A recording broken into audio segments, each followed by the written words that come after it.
The passenger who never came home. It was raining that night, one of those relentless, freezing rains that turns Manhattan into a maze of reflections. Neon signs bled into puddles. Taillights smeared across the wet asphalt like veins of blood. And there I was, sitting behind the wheel of a yellow cab, heater on low, the smell of damp leather and cigarette smoke thick in the air. It was past midnight. I'd been driving since noon. Most nights, I knew the city by sound before sight. The muffled thump of bass from clubs in the village, the hum of traffic on Fifth Avenue, the wet shuffle of umbrellas. But that night felt different. Even the radio static sounded wrong. I was parked near the corner of East 74th and Lexington, eating a cold slice of pizza, waiting for a ping on the meter. That stretch in Manhattan always brought strange fares. People who didn't want to talk, who sat in silence until you reached a dark corner and they just disappeared into it. I used to joke that New York's cabs were confessionals on wheels. But that night, it became something else entirely. At 12:43 a.m., the dispatch crackled. Cab 312, pick up East 92nd between Madison and Park. Passenger headed downtown. I swallowed the last bite of pizza, tossed the crust out the window, and turned the ignition. The rain fell harder now, tapping against the windshield like impatient fingers. The streets were nearly empty. Trash bags lined the curbs like dark silhouettes, and the streetlights flickered with that pale, dying glow that makes the world look underwater. I reached 92nd in about 5 minutes. That's when I saw him. He stood under a flickering street lamp, motionless. No umbrella, no coat. Just a gray suit that looked about 50 years out of date, soaked through, clinging to him like a second skin. He didn't wave or step forward, just stared straight ahead, as if he'd been standing there for hours waiting for me specifically. I slowed down, rolled the window down halfway. "Need a ride, sir?" I called out. He didn't answer right away. Then, slowly, he turned his head toward me, and I swear, his eyes didn't catch the light. Not even the reflection of the lamp. Just darkness, like looking into an open elevator shaft. He opened the back door and slid in. The air in the cab changed instantly. Colder, heavier. The faint smell of wet stone and old paper filled the space. No thanks, no hello. He just whispered an address. Delancey and Clinton. That was downtown, Lower East Side. A long drive through empty streets. "Sure thing," I said, hitting the meter. "Late night, huh?" No response. I pulled away from the curb, the wipers fighting the rain, the tires hissing over puddles. For the first few blocks, I tried to ignore how silent he was. Most passengers scroll their phones, mumble, cough, something. This guy didn't move. I couldn't even hear him breathe. In the rearview mirror, I could barely see his face. Every time we passed a street light, his reflection lagged a split second behind reality, like the mirror was trying to remember what he looked like. At 68th Street, I asked again, "You from around here, buddy?" Still nothing. But this time, he did move. He leaned slightly forward, his chin almost visible in the mirror, and he whispered, barely audible over the rain, "Keep driving. Don't stop until we're there." His voice didn't sound right, like an old tape recording being played too slow. I wanted to ask more, but something in the way he said it, like a command more than a request, made me shut up. The roads blurred past, 59th, 50th, 42nd, the rain thickened into fog. Then somewhere between 34th and 30th, the radio cut out. Just a long, dry hiss, and under it, something else. At first, I thought it was feedback, but no, it was a voice. A woman's voice, whispering, crying. Not words I could understand, just this rising, desperate wail that made my stomach twist. I glanced back at the passenger. He was staring right at me in the mirror. The voice on the radio grew louder, overlapping itself in a loop, until it sounded like a crowd of whispers pressed against glass. And then, just like that, it stopped. Silence. Jesus, I muttered, tapping the radio. Sorry about that. Must be the rain messing with the... Don't apologize, he said quietly. She's not angry with you. That's when I felt something cold run down my spine. She? I asked. He didn't answer. For a few seconds, the only sound was the wipers and the city sighing in the distance. Then he leaned closer again and said, "You've driven this route before." I frowned. "Maybe. I drive a lot of fares." "No," he whispered. "You've driven me before." I laughed nervously, trying to play it off. "Can't be. I'd remember that suit." He didn't respond, but in the mirror, I saw him smile. Just a thin, cracked line across his pale face, like the first tear in old paper. When we reached Delancey Street, the rain had turned into mist. The sidewalks were empty. The buildings looked darker than I remembered. Shuttered stores, graffiti half washed by the rain. "This the spot?" I asked, slowing down near Clinton. He didn't answer. I turned slightly in my seat, trying to make out his face through the shadows. That's when I realized he wasn't there. The back seat was empty. My first thought was he must have slipped out without paying, but the doors had child locks. I never heard them open. I looked outside. Nothing. No footprints, no figure. Just wet pavement and the reflection of my own headlights. The meter still ran, $37.60. But the seat, it was soaked, like someone had been sitting there dripping wet. Then I noticed something else. The smell. It wasn't rainwater. It was mold, rot, like something pulled up from deep underground. I shut off the meter, heart pounding. "Okay," I muttered to myself, "you're tired. That's all this is. No big deal." But when I looked back in the mirror again, I froze. Because for a split second, just before the reflection faded into black, I saw him, sitting in the back seat again, smiling. I hit the brakes. The cab jerked to a stop. I turned around. Empty. No sound, no smell, nothing. But rain against the glass. My hands shook on the steering wheel. I wanted to get out, to breathe, but something told me not to open the door. Then, the radio crackled again. A soft, female voice whispered, "Don't leave him there." The cab's headlights flickered. The engine stalled. For a moment, the only light came from the street lamps flickering above me like dying stars. I tried the ignition. Nothing. The radio hissed louder, the static pulsing like a heartbeat. Then, faintly, through the noise, I heard something else. A voice. A man's voice this time. "Take me home." I turned the key again, and the engine roared to life. But the headlights didn't point at the road anymore. They were shining at the rear-view mirror, illuminating the reflection of the back seat. And there he was. Closer this time. His face pale, eyes dark hollows, water dripping from his jaw onto the seat. He whispered, "You never took me home last time." Then the mirror shattered. I screamed, slammed the cab into park, and stumbled out into the rain. The cold hit me like a wall. I backed away, staring at the cab.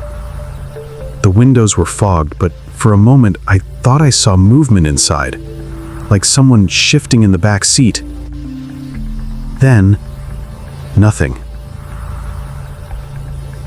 Just my own reflection in the wet glass. I stood there for a long time before getting back in. When I finally did, the back seat was dry. The smell was gone. The mirror was cracked, but no sign of damage anywhere else. I told myself it was exhaustion. Too many hours, too much caffeine. But then I checked the dash cam footage the next morning. And there he was. The passenger in the gray suit, sitting perfectly still the entire ride. But right before the video cut off, he turned his head toward the camera and smiled. The timestamp read 12:13 a.m. The haunting fare. I didn't sleep that night. The dashcam footage looped in my head over and over. That moment when the man in the gray suit turned his head and smiled at the camera, as if he knew I'd be watching later. I sat on my couch, lights on, coffee untouched, the city's hum seeping through my window. Outside, the rain had stopped, but my apartment still felt damp, like something from that cab had followed me in. Every sound made me flinch. The radiator hiss, the creak of the hallway pipes, even the faint footsteps from the floor above. When the clock hit 3:12 a.m., I noticed something on my phone screen. A new message from an unknown number. It read, "You didn't finish the ride." No profile photo, no contact name, just that line. I stared at it for a full minute before replying, "Who is this?" The typing bubble appeared, then disappeared, then appeared again. Finally, a reply came through. Delancey and Clinton. That was the same corner where he vanished, the same corner where the mirror broke. I didn't sleep at all after that. By morning, I'd convinced myself it was a prank. Maybe someone hacked the dashcam feed. Maybe it was one of those creepy ARG hoaxes people post on Reddit. I told myself anything that sounded rational. But when I went down to the garage, I froze. The cab was wet. Not the outside, it was parked indoors, but the inside. The seats glistened with moisture. Drops of water ran down the rear windows as if the rain hadn't stopped in there. And in the center of the back seat, where he had sat, lay a single item, a subway token. Old, rusted, the kind New York stopped using decades ago. Engraved faintly along the rim were the words, "Ride completed." For 2 days I avoided driving. I called in sick, told dispatch my cab had engine trouble. But when you live on tips and owe rent, fear doesn't keep food on the table. By the third night, I was back on the road. The first few fares were normal: a drunk couple from Times Square, an exhausted nurse, a group of tourists too busy on their phones to even look up.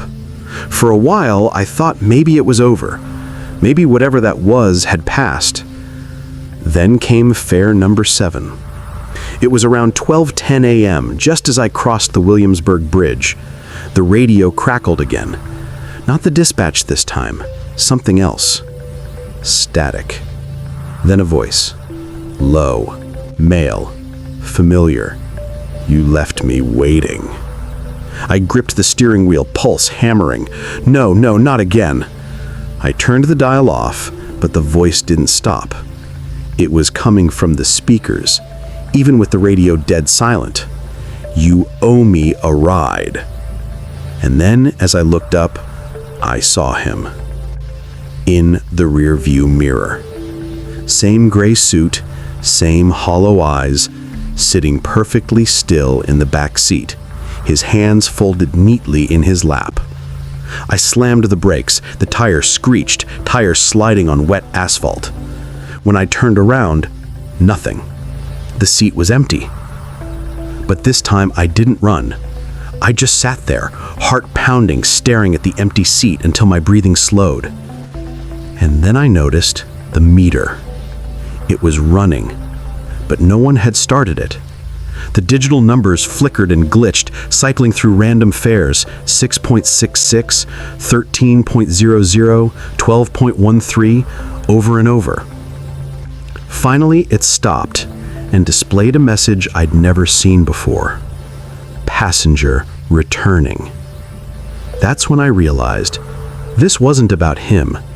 It was about the cab. So I did something stupid. I started digging.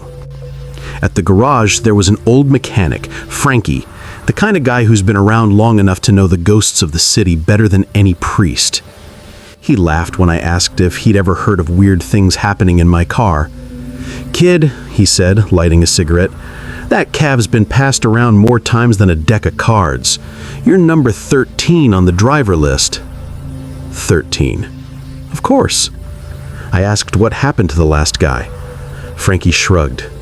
"Quit mid-shift, parked the car in Brooklyn and never came back for his stuff. Rumor is he started driving Uber overseas." And then he looked at me differently, eyes narrowing. "You've been seeing things, haven't you?" I froze. "What makes you say that?" He took a drag, exhaled smoke through his nose. "Because the last 3 before you said the same thing. One saw a woman crying in the mirror, another heard someone whispering his name over the radio, and one..." He paused. "One said a man in a gray suit got in his cab and never got out." That was all I needed to hear. I went home that night and told myself I was done. No more night shifts, no more haunted passengers. I'd sell the damn car if I had to. But when I woke up the next morning, I found something on my kitchen table. The subway token. The same one I left locked in my glove box. Next to it, a small note written in smeared pencil. "Delancey and Clinton, tonight." My hands shook as I read it. There was no way someone could have gotten into my apartment. No signs of forced entry. No missing keys. That's when I noticed my phone screen lighting up again. A new message. No number, just text. "Finish the ride." That night, I gave in. Maybe it was curiosity. Maybe fear. Or maybe deep down, I already knew there was no escaping it. I got into the cab at 11:58 p.m.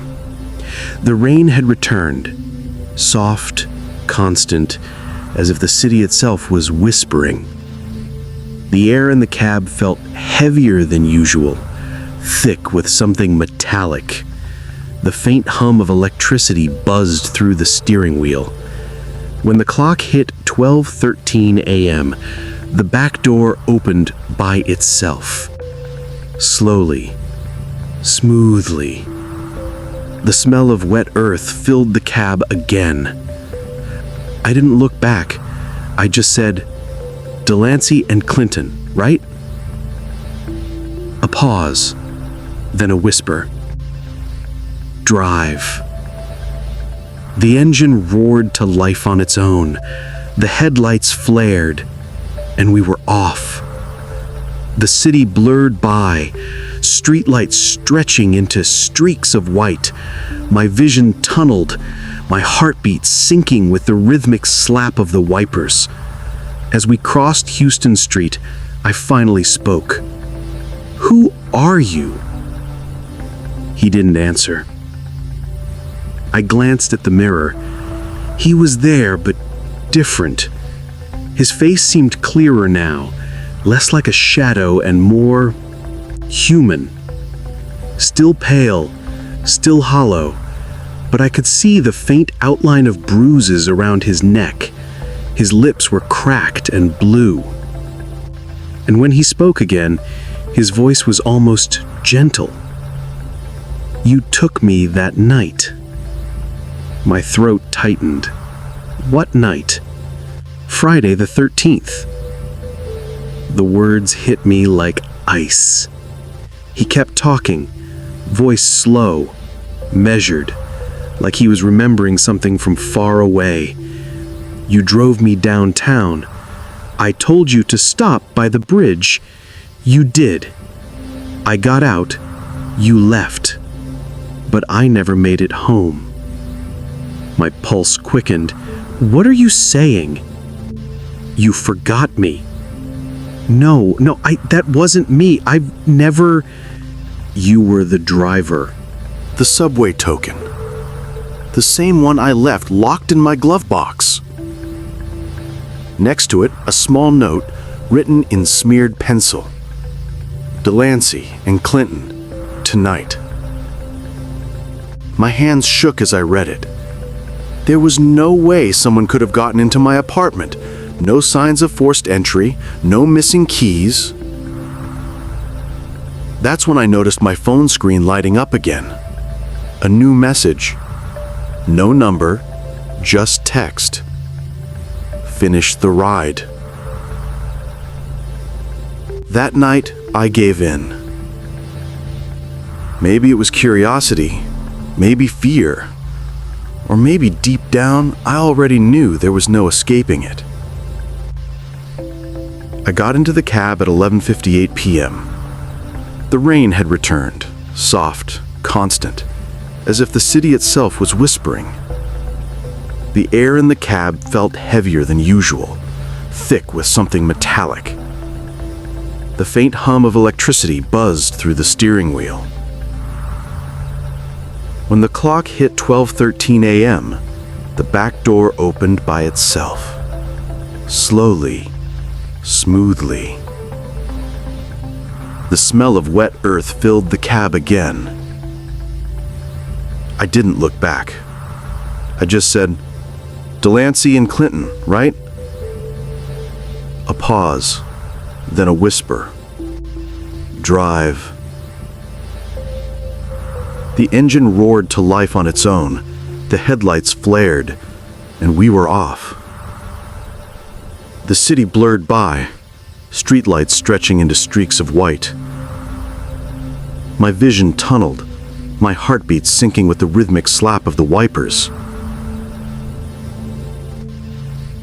As we crossed Houston Street, I finally spoke. "Who are you?" He didn't answer. I glanced at the mirror.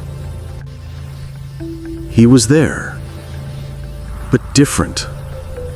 His face seemed clearer now, less like a shadow and more human.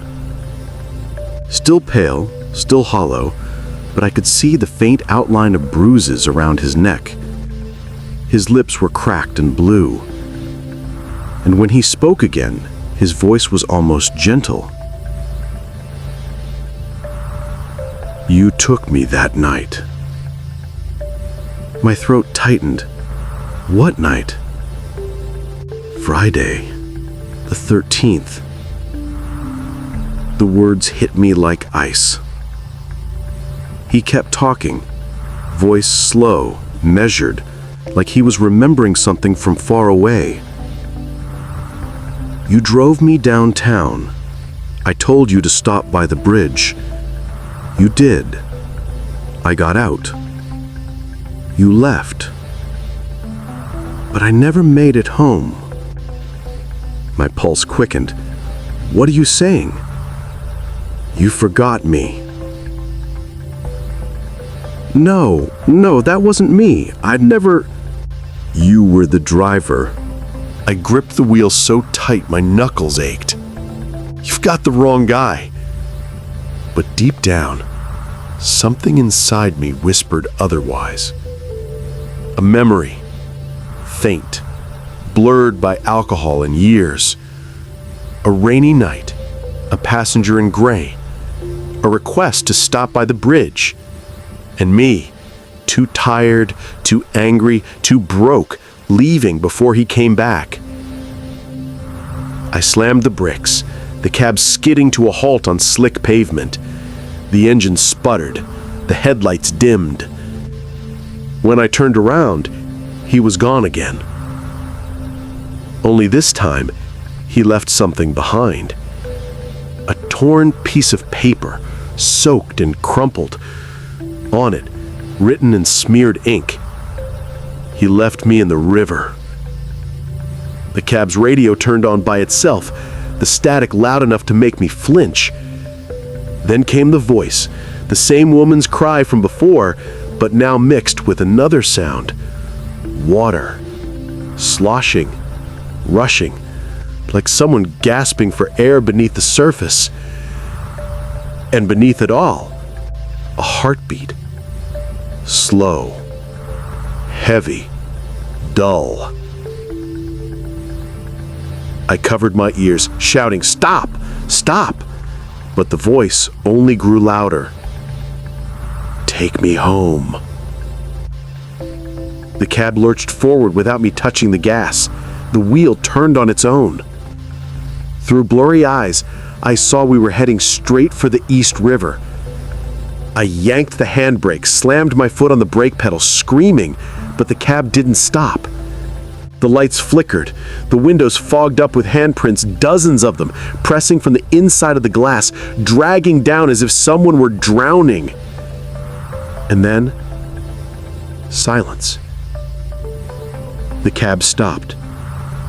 We were parked on the edge of the pier at the Lancey and Clinton, right where he'd told me to be. The rain fell softly now, barely a whisper. In the mirror, the reflection showed the back seat. Empty. But I could still feel him there. Breathing. Watching. Waiting. I turned off the meter, opened the door and stepped out. The river was black glass under the city lights. Some were beneath. Something rippled. A faint shimmer, like movement below the surface. And then I saw it. A license plate, half buried in mud near the edge. It was from an old cab, the number barely visible through rust and grime. 312. My number. I stepped closer, rain soaking my shoes, my breath clouding in the air. The water shifted again, and I swear I saw a hand, pale and still, reach up for just a moment before sinking back under. Then from behind me, that whisper came again. So close, I could feel the air move against my ear. Finish the ride. When I got home that night, I locked every door, pulled every curtain, and sat on the floor with my back against the wall. The rain outside had stopped, but the sound of water still filled my ears. Dripping. Somewhere close, like it was inside the apartment. I checked the sink. Dry. The pipes. Fine. But then I noticed it. A dark, wet stain spreading across the carpet. It was in the exact shape of a footprint. Bare. Human. I followed the prints slowly. They led from the front door to my bed. And there, on the sheets, was a single subway token. The same one, but now the engraving had changed. It no longer said ride completed. It said ride pending. I didn't go to work the next day, or the next. But the messages kept coming, each one from an untraceable number, each one at exactly 12:13 a.m. He's waiting. You owe him a ride. Finish what you started. I unplugged my phone. I unplugged everything. But the messages didn't stop.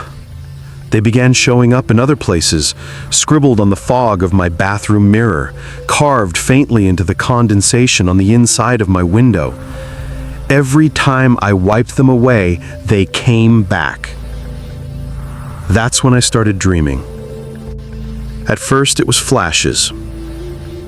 A car sinking beneath black water, headlights flickering as bubbles rose to the surface, and a man, his face pale, eyes open, watching me through the window as he disappeared beneath the surface. Then the dreams became clearer. And I realized they weren't dreams. They were memories. It happened 5 years ago, back when I first started driving cabs. It was raining. Of course it was raining. And I was broke, half drunk, and desperate for one more fare before heading home. That's when I picked him up. A man in a gray suit, quiet, polite. He asked me to drive to the East River, said he wanted some air. I remember waiting there on the pier. He said he'd be right back. I watched him step toward the edge. He stood there for a long time, just staring at the water. I got impatient. I yelled, "Hey, buddy, I gotta go." He didn't turn around. I waited another minute. Then I left. I told myself he'd walk home. I told myself it wasn't my problem. But he never walked home. Because he never left that pier. They found his body 3 days later, washed up near the Brooklyn Bridge. No ID, just a subway token in his pocket. And me? I told myself I didn't know him. I lied to the cops. Said I hadn't been near the river that night. But I did. And now, 5 years later, he came back to finish the ride.